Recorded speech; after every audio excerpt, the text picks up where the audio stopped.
back to relationships. Romantic and intimate relationships. What have you learned? Where do you want me to start?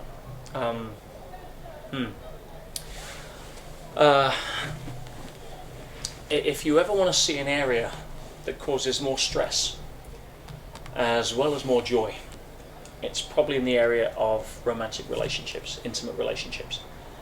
And at 40 years old now, I'm still single, but I certainly have enough experience under my belt, and I've learned enough on my journeys. Happily single? Yes, very much. And there's a reason for that, which I'll share with you later. But and that's one of the first things people say, well, how can somebody who's single give advice on relationships? Well, bear with me and see what shows up. I think, and there's so much on the topic here, Glenn, we could talk for another easy 3-4 hours on this. It's a passion of mine as well as business. But if I wanted to give it some airtime here, though, because I know that you can share things which are really valuable. And this is what I'm thinking now. If I have a limited amount of time to give the most valuable level of insight into people that are gracious enough to give us their time on watching this, then what would that be? And I would say, well, the first place I would start is that most people unfortunately get involved in relationships for the wrong reasons. And there's many different reasons that I could talk about. Again, I'll try and keep this succinct, but if I was to sum it up as valuably as I can, I would say that the primary reason most people get involved in a relationship is because there's something missing in their life. And the analogy that I could give is, it's like most people walk around like a half circle, like a letter C, looking for another half circle to try and complete them.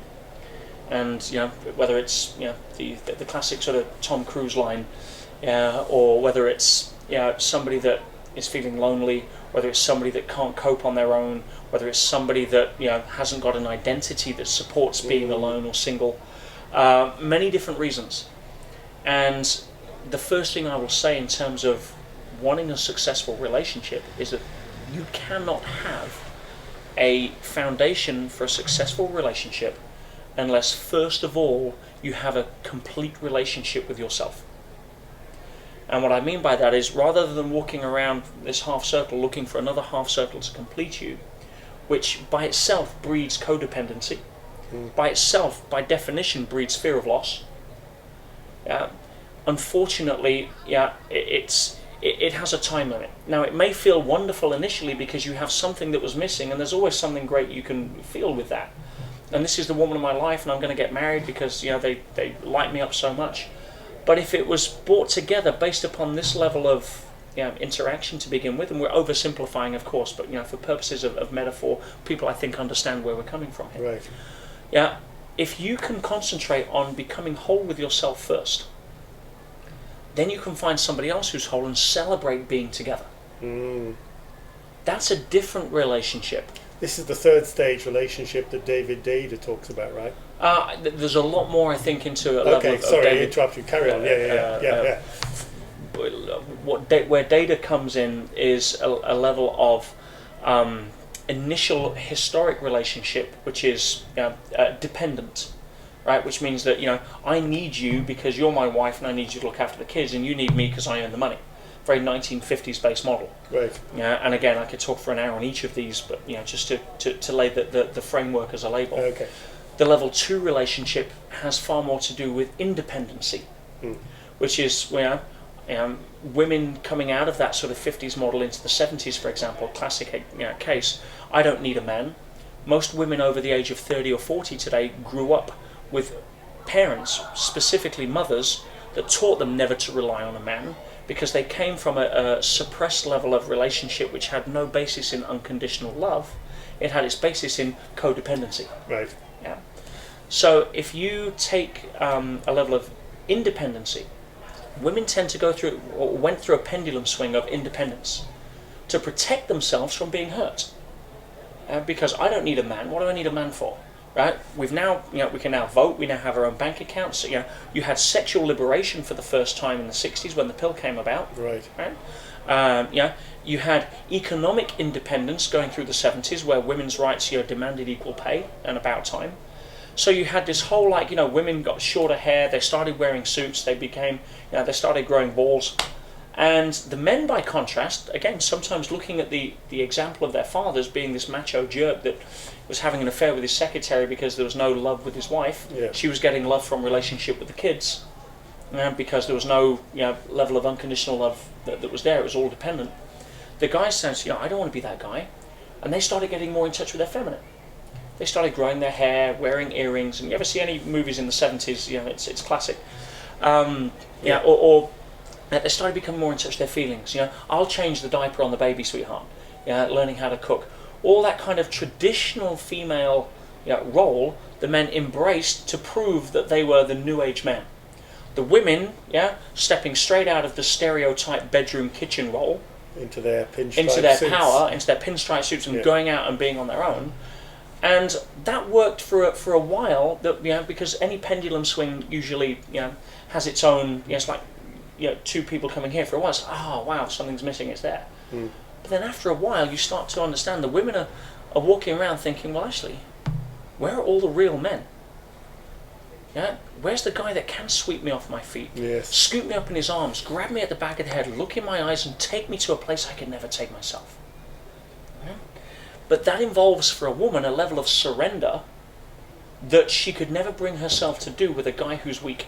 And certainly not a guy who's this macho bullshit guy from the sort of 50s model. Because when you say the word surrender to a woman in terms of surrender to a man, a lot of them immediately go to the screw you kind of level. I would never surrender, because they see it as a sign of weakness. Yes. Rather than go to, and again, the guys are using the sort of pendulum swing side. The guys are like, well, all these women, they're just ball busters. Where's the sensual, soft femininity that I really want? Right? And unfortunately, most women have that level of pattern where they're too busy being independent, are wondering, where's all the real men? Generally, don't attract them because they're too busy trying to be one. Yes. Sorry, it's just where it is, and they have a level of unfulfillment. They feel safe and protected because they, I don't need anybody else, and I'm certainly not going to surrender in that traditional sense of, being able to be weak to a man. That's not what I'm talking about. Right? That they'll never go there. But there's a level of unfulfillment because true women in their feminine core want to be ravished by a guy that they can surrender to, but not surrender in terms of weakness. Someone that can lay, a woman who can lay her heart at her man's feet, not so he can say, "Shine my shoes, bitch," but so he can, she trusts him enough to look after and protect her. Right. And at the same time, he's going to honor his queen with everything he's got. There wouldn't be an ocean he wouldn't swim for her. Not a dragon he wouldn't step in front of for her. That's a different level. That's a more evolved level of relationship consciousness. Right? So, what does it take to enjoy that level? It takes the guy to step up. And if you have a guy who is too busy dealing with his own insecurities, a guy who's still too busy trying to cover up the fact that or prove he's good enough. If he's trying to prove to the world he's good enough, he's likely going to be more into the significance mode. And guys, if you're watching this, please, because I was that guy, please understand that, if you want to understand what women really want, it's not a level of financial security. They don't judge you by your bank balance. The challenge with popular media is that it teaches a guy that the route to connection is significance, i.e. the more significant I am, the more people will love me. The more significant I am, the more girls will want to date me, and all that stuff. Now, ladies, that's bullshit. Right? Unless you have such a craving for certainty that the guy represents that and you're willing to trade it off. But that has nothing to do with unconditional love, as I'm sure you'll agree. So, if you come from a place of trying to be more significant to get connection, you miss the paradox. Because the definition of being significant is separate from, different to, unique. Yes. And it's never a route to connection. So instead, if a guy really understands what a woman wants, it's not the size of your bank balance. It's not the car you drive. It's not your stamina. If you really want to know the number one character trait that a woman really appreciates and wants in a man, It's presence. Total, focused, unconditional presence for your woman. Yeah, you see, if you have a woman comes up, so women are like, and just segue out for a second. Yeah, so I want to make a distinction. Please. You have, and I say men and women here, but I want to just overlay a slightly different level of awareness. And I want to talk about the distinctions between masculine and feminine energy, because they're very different characteristics. And we have both. Male and female have both, just to be absolutely clear. Male, masculine and feminine energy, right? Sure. But we also have a center of gravity where we reside as our natural predisposition. So when I say men, I'm usually talking about men in their masculine, and when I say women, I'm talking about, or feminine energy, I'm usually talking about women in their feminine. Right. But you can have some naturally masculine women and some naturally feminine and effeminate men. Right? Sure. So, but for the purposes of what I'm talking about here, yeah. When I use masculine, feminine energy, you understand where I mean. So masculine energy, for example, is very focused, directed. It's mono-thinking. It's all about responding to challenge. Yeah, it's getting from the most efficient way of task completion. Yeah, it goes from A to B in a straight line. It's it's very, very as I said, directed. Feminine energy, by contrast, is completely different. Feminine energy is always in motion. It's never a straight line. There's no straight lines in nature, and feminine energy is very much like nature. Yeah, if ever you see a straight line in nature, it's man-made, right? Because that's what masculine energy does. So feminine energy is always flowing. It's here 1 minute, it's there the next, just like the weather. And that's what makes it beautiful. Now, guys can't figure that out. We get threatened by that. We want to know through our need for certainty at that level that it's going to be sunny tomorrow if we have a barbecue, right? And so we get, if all of a sudden it's blue skies 1 minute and then it's cloudy the next, we get unsettled by that. So if you take women as the essence of nature, very powerful, much more powerful than masculine energy, by the way, and ladies as a side, the biggest challenge I've seen working with women in this area is that they mistake feminine energy for weakness. That's the pattern that causes them to put a suit on, right? Rather than understand that if you lose touch with your femininity, you want to play masculine at masculine, you're going to lose. You and I, Glenn, are core, strong, alpha male, masculine guys. If a woman wanted to go and challenge me at a level of masculine energy to masculine, she's going to lose. It's just part of the game. However, there isn't a woman on this planet in her natural feminine, freedom of expression, beautiful level of energy, innocence, walking past here now that couldn't take you and I out at the knees. Far more powerful. Beautifully expressed. So if you have a woman, imagine as a metaphor that she's the ocean. Women are like the ocean. 1 minute, beautifully calm, sunny skies. The next minute is a freaking hurricane for no reason whatsoever. Right? A tsunami. Completely, right? And most guys get freaked out by that. They can't handle it. Yeah. Right? Or they don't know how to deal with it. And for most men, unfortunately, we become ships on our woman's ocean. And we could have the biggest yacht, or it could be a dinghy. But let's say we're kicking back on our catamaran, having cocktails right now and a margarita, and the sun's out and everything's great and it's cool. And guys, when relationships are going well, it's easy. We know that. But that's not the essence of a relationship, especially a relationship with a feminine woman, because the emotions are always moving. Right. So let's say the clouds come. If we then try our best wave prevention strategy, if we try to reconcile with the weather, if we try and turn the boat into the wind, doesn't matter. It's already over. And what I mean by that, if we try and logically reconcile with our woman, we try and fix her problem, we try and make her reason as to why we're right or she shouldn't be doing what she's doing, right? Or telling her all the things that she already knows, guys, right? But that's not the point. See, women don't want to be fixed, they want to be understood. Big difference. But ladies, please understand, when a guy tries to fix your problem, it's because he validates himself by how much he can light up his woman. And that's, being as dumb guys that we are, that's what we know how to do. We know how to fix stuff. So if you bring us problems, we try and fix them. We don't get the fact that you don't want to be fixed. You know how to fix yourself. That's not the issue. You want to be understood. Right? But don't give the guy a hard time over it when he's fixing. Just bear with him that we just don't get that part. But guys, if you're listening to this, please, Here's the challenge. If you are a boat on that ocean, it's too late. Why? Because your woman will not trust you.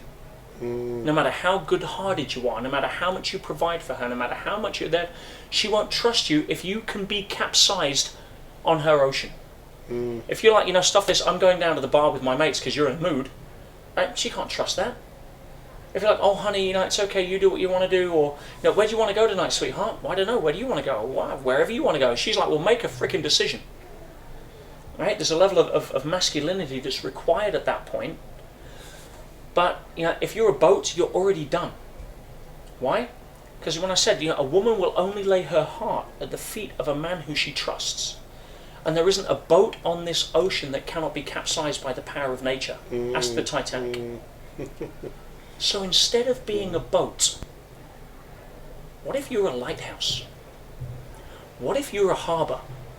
What if you're a woman in the wildest storm, total tsunami, right, for no reason that you'll ever figure out, whether you did something right or wrong, doesn't matter, never will, but she's just where she is because that's what femininity does, and it's beautiful, and she's in a wildest storm. And instead of going to the bar, instead of trying to fix her, instead of running away, instead of arguing back, you just stand there, look in her eyes, with the energy of, bring it on, bitch, give me your wildest storm because I freaking love you and I'm going nowhere. That's a different energy. And most women will be like, whoa. Yes. Now, they'll test you, because that's what women do. They will continue to test you. They'll still blow a gale for a while, just to see if you are really a storm, or really a harbour, or if you're just a boat with an anchor, which still wouldn't work. Right? So, but if you can be there, and that's what I mean by presence. If you can be totally present for your woman, when she's freaking out, that's a guy she can trust. And if she can trust and you can live at that level of presence for her no matter what, she'll surrender her heart and you will be able to take her to a place you could never take her, regardless of your bank balance or what car you drive.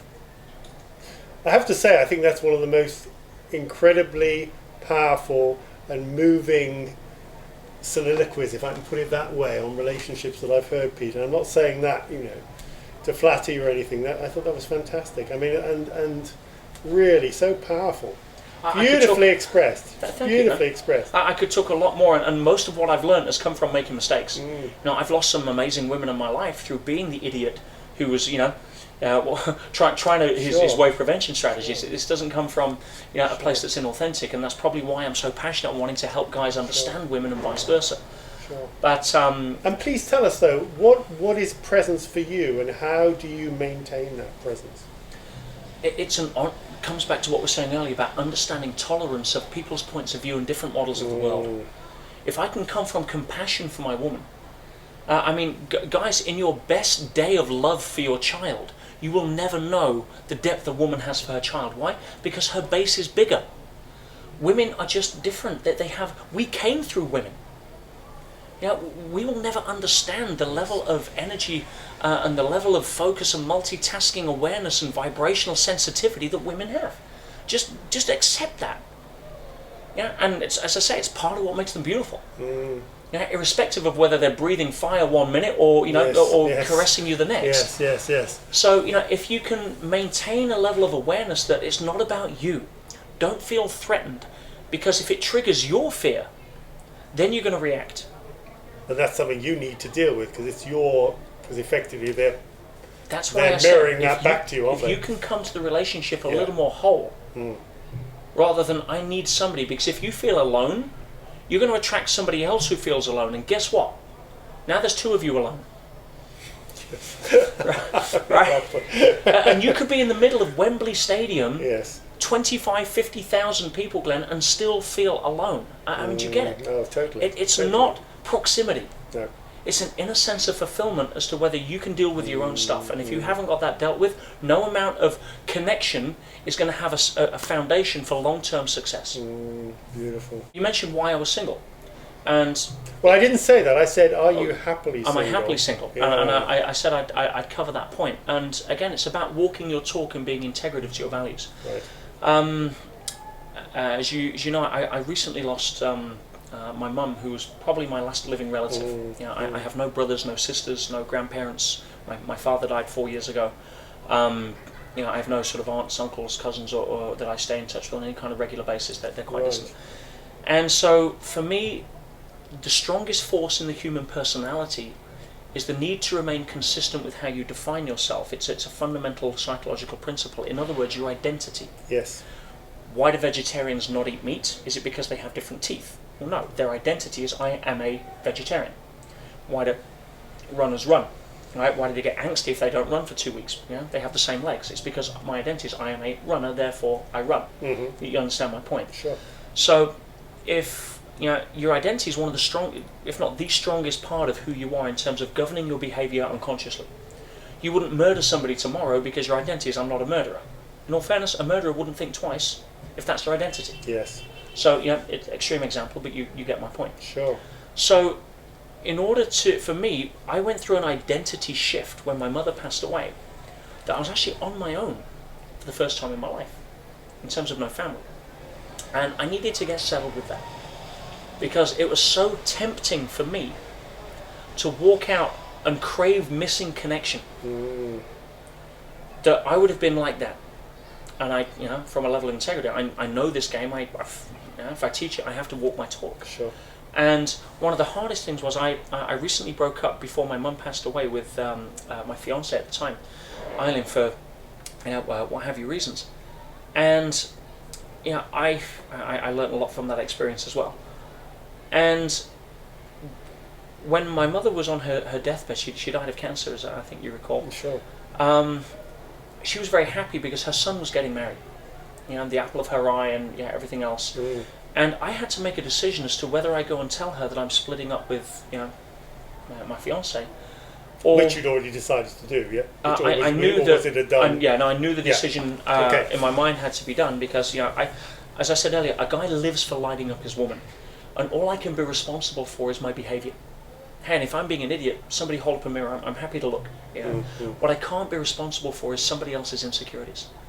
And if somebody's ex was unfaithful, or if somebody's parents cheated on each other, and you're carrying stuff like that into the relationship, and I'm not making this about my ex, she was an amazing woman, but I'm just saying for purposes of example, you can't be responsible for somebody else's deal. You can only be, as I said, you can only be the candle yourself, walking through the room, and if by your radiance and strength and power and focus on your life radiates and lights other candles to walk their path, that's fine. Yes. But you can't be responsible for lighting somebody else's candle. It's just certainly not in a relationship. So at that level.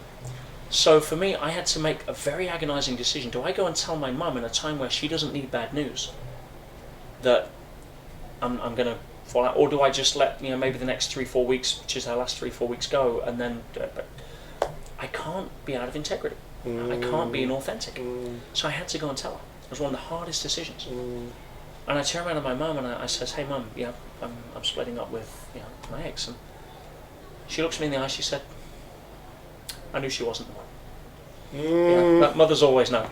But it was that level of courage to be my truth. But what I found after that is I wouldn't even invite, and it was a very tough decision, and right or wrong, I'm not asking for judgment here at all, it was my decision. I refused to allow my ex to come to my mum's funeral, to fly back from Dubai to England to the funeral.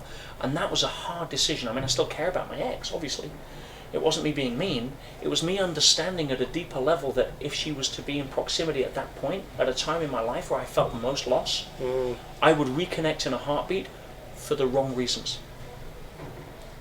And that was something I as hard as it was to be on my own through the funeral and everything else, and almost distraught, I had to be strong and true to my integrity to not allow that to happen, because I knew it would be for the wrong reasons. Beautiful. And a while later I'm still single, because I wanted to get comfortable with the identity of being alone and close that gap before I allow somebody into my life that I can then contribute to from all of me, not from an agenda of I need something from you that's missing. I think the mind will always justify and always create opportunities for justification and possibility. And I think the danger comes from when you start being too addicted to one of those possibilities. Yes, okay. if at the end of my life I've gone for the rest of my life, another 70, 80 years without being in a relationship, then I'll look back and say, as long as I was true to my values and I served and I was able to contribute, then that clearly was my life's purpose. But I'm not going to be wedded to that to the point where I'm not open to meeting somebody tomorrow who I fall in love with. Sure. So you're not closing it. I'm not suggesting you close any doors. Likely, unfortunately, and again, I don't know how much you want to stay on the topic of relationships, but most people don't understand where the entire concept of marriage comes from. Most people just were born into it. Please share that with us, because I think this could be important. Feel free to do your research, but marriage is an institution as a concept we grow up with. We're told that's what happens. You date around, you meet somebody, you get married, you spend the rest of your life with them, and unfortunately, if you look around in society today, there is very, very few references for it working successfully, whereby I could use a definition that 10, 15, 20 years later, people are more happy or as happily married than when they walk down the aisle. Right. Most people aren't necessarily that happy walking down the aisle. That's a whole different conversation. Yeah. But I would say it's probably 1 in 50 to 1 in 100 marriages you can point to in modern day. We're not going back sort of early, because everyone can point to parents that came under the surrender to the social stigma that, look, we can't get divorced, so we may as well get on. Right? Today it's a very different game. If you don't make me happy, life's too short, I'm out of here. Yeah. Right? And a lot of marriages, again, are put on the wrong foundations to begin with, so therefore you have very little chance for understanding or embracing what unconditional love is. Most people don't know, have no clue what unconditional love is. The fact that I have your best interests at heart, and I will love and support you irrespective of whether it fits my pictures or whether it's reciprocated. And I can get into more definitions, but as an easy initial sort of grasp of unconditional love, you'll get fairly close to it by understanding that for me to have unconditional love for you, it's that I will support, love, and care about you over and above any need for reciprocation, any need for validation, or any care whether it violates my values. Whatever I do, I mean, however I behave, it's absolutely, just to make that clear. Yeah. You slap me around the face and walk off, that's your behaviour, not who you are. Beautiful, yeah.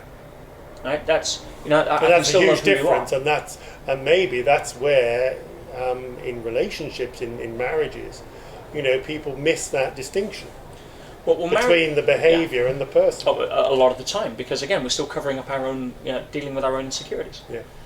Or our own addiction to certainty, or need for love, or approval, or significance, or whatever it is. But if you take 1 in 50 or 100 marriages, I mean, you can, and these are the best of the relationships that we've had. The one we choose to spend our life with.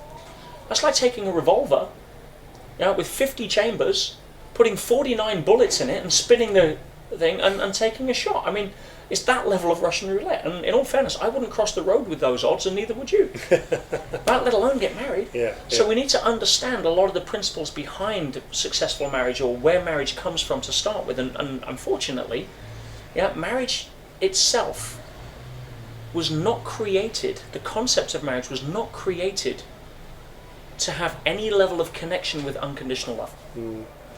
It was created based upon a need for economic stability 2,500 years ago in the Greek city-states. And it was when at that time a lot of the sailors were coming in from foreign ports and starting to take Greek women, and therefore the local population was being somewhat diluted, if I may use that phrase. Right. And the Greeks came up with this whole concept of being able to be with one partner for life, enshrouded in a level of contractual obligation that therefore would protect the cities or the states from being infiltrated, diluted, losing their sovereignty, whatever you want to call it, or economic level of integrity. And that's where marriage came from. Of course, a little while later, it was then taken on, hijacked, whatever phrase you want to call it, by the church as a way to be able to control the institution of bringing people together. And it was just then adopted, unquestionably in modern day, throughout history, by a public that had no awareness of where it originally came from. You go back 3,000 years to the Egyptians, and you would have a level of unconditional love where if one person was honouring their truth and moving forward, somebody else's truth was on the same path, and they got together and they had children. And at one point their path was different. The partner would honour that. And let's say they went with another partner. The other partner would honour the fact they had children. It was all happy together. Because it was a level of honouring your truth. And I know you're going to be a different person 5 years from now, and I'm going to be different. So while we can validate ourselves together in this moment in time, why should I then impose your unhappiness by contracting you to me 5, 10, 20 years down the line, when you may be a very different person into where on a very different journeys to where I am? Which again, you then have the contrast of, well, what about women specifically who need some sort of level of security around a relationship and a provider to that, because their initial role genetically was to basically nurture and look after the children, while ours was to go out and fight saber-toothed tigers, or provide food for the family. And that's why we're expendable going out to get eaten, but women need to be protected because they're the survival of the species. But if you then look at, again, go back to the Egyptian model, there was a level of honouring, a level of acceptance. That the person would come into a woman's life who had children, take them up as his own, plus they would have the previous parent, and there was no judging, there was no jealousy, there was an honouring of, if that is your truth, I honour your truth. There's a very raised level of consciousness, and I think the Egyptians had a lot to teach us in that level, as we still look back at their civilization in awe and wonder at some of the advances they had in civilization that were 2,000 years later we were way behind in the Middle and Dark Ages. But anyway, I'm sort of getting off track a little bit. I mean, I'd love to continue this, and sadly we are running a little short of time. But let me ask you this, and I think you've touched upon it slightly. What is your vision for the future of humanity in the big picture sense? It's a powerful question, and I want to come back a little step from that and say that ultimately I don't know. I think there's many different ways. What if you knew? What would you see as your vision? Sorry to interrupt. Well, there's many different paths that we could take. The question. And I won't. That we're at a tipping point right now. Right. In many different respects. We're at a tipping point in terms of the civilization that we've manufactured ourselves into globally is 1,000% unsustainable. We have an unsustainable population drawing on an unsustainable resource base with an unsustainable methodology of how we interact with our environment. It's something has to give. And I don't think many people are ready for what that is. It can either go one of several ways. It can either be a sort of cataclysmic level of Hollywood style falling down of civilization, or it can be an evolving level of consciousness that allows us to breed. It could be a mixture of both. It could be something else. I have no idea. All I know, Glenn, is that my role is to walk my truth, be the best me that I can be, shine my candle brightly across any dark room that I walk into, be inspired by other candles that I can hopefully take something from and learn from. And that is the only thing I can do. And if part of my journey on my truth is guided to being able to be a beacon for humanity that can help them evolve at that level, then I'm blessed to have served a little part in a cog to do so. Yeah. If it means that my role here is to help a little child on a street that can become something that he wasn't, I'm blessed for that. I don't know. I don't have any delusions of grandeur about what my role is. If I was to check in with my energy, I get a sense that I'm here to help be an example for people in times where they are threatened with a lack of certainty. Because, we're the first generation in human history that has ever had food certainty. My parents had rations in the war. And we can walk down a street today into a building that we didn't build called a supermarket, walk up and down aisles looking at foods that have been grown by people we've never met, in countries we've never been to, transported on ships we didn't know how to steer, that we can sample for an hour's wages. Never in a time in human history have we had such a level of experience. And the flip side to that, it's massive upside. We can treat most diseases these days. We understand access to instant knowledge and have instantaneous level of communication. But the flip side to that is that it has conditioned a lot of people that have grown up in that sort of insular level of certainty to not understand or be able to deal with or cope with the fact that ultimately there is no certainty. Mm-hmm. And if oil hits $250 a barrel next week, you'll see a massive change in civilization. If there's a tsunami, or if there's an endemic, or if there's any of these different things that threaten somebody's level of security, whereby most kids today get upset if their iPad runs out of battery, or McDonald's runs out of barbecue sauce, or if there's a traffic jam and they miss EastEnders. I mean, it is, you chunk back and it's almost like, well, hang on a minute, but what's real? It's not real. Real is if, you peel back the layers of society and understand that, food doesn't come from a supermarket like most school kids think. It comes from a level of agri-farming that is unsustainable and actually not very, nice if you understood it. We are eating stuff that is driven through commercial drivers. That we are, living in a time in history that has massive upside, but is on a crash collision course energetically to change dramatically in our lifetime, and we have no way of being able to stop that. We can only lead by example and be the change we want to be. Well, I'm glad you said that, Peter, because that was actually my last question. In sharing your passion, as you know, one of the things I normally ask people at the end is whether they have a message for people listening, something that's going to make a huge difference in their life. I mean, I think pretty much everything you've said is going to be really valuable to people listening and watching this. So I'm going to ask you a different question. Be the change that you want to be, right? What change does Peter Sage have in his heart that he would like to share with us now? It's interesting you asked the question now. It's my 40th birthday next week, and based on your recommendation, I'm actually going to the Himalayas. Would you believe? Fantastic. And I'm spending 7 days out just contemplating, reflecting. I think any birthday with a zero is a great time for being able to contemplate. And that's overdue.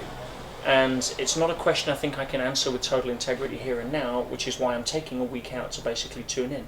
But what I will say is that the answers need to come from a place of truth, not a place of insecurity, not a place of hidden agenda, not a place of iPads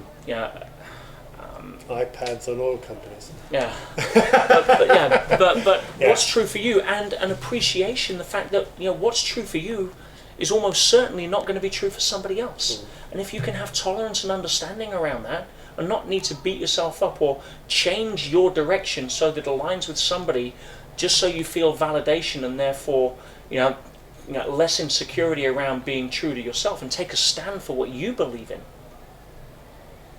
not by imposing it on others. We have no right to do that. We're guests on this planet, and we have no right to judge somebody else. Understand, if you were them with their beliefs, their history, their story, you do the same thing. Once you come from that, it doesn't mean you agree with it, it just means you don't judge it. But once you understand that, you can get busy about living your life on your terms. And if you can put a smile on somebody else's face for the better as a result of living your life, then really that's what it's about. Peter, thank you very much. I hope we've put a smile on some of your faces listening and watching this. Enormous, Peter. Can't thank you enough. It's been an absolute pleasure and a privilege.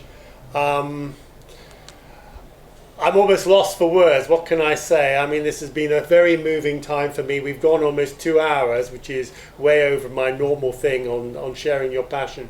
But when you have someone like Peter Sage along, someone with such wisdom, such passion, such presence, such, as I said, words fail me, then I hope you'll agree with me that it's worth going not just one but several extra miles to hear what he has to say. Peter, thank you very much. I really appreciate it. You're an inspiration to me and always have been, Glenn. Thank you. Thank you too. And I love the work you're doing to be able to help share with people, and you're on a mission of truth as well, my friend. Thank you. Thank you. So thank you very much. Thank you very much indeed for watching and listening to us today. And please join me next time for another Sharing Your Passion. Thanks again, Peter.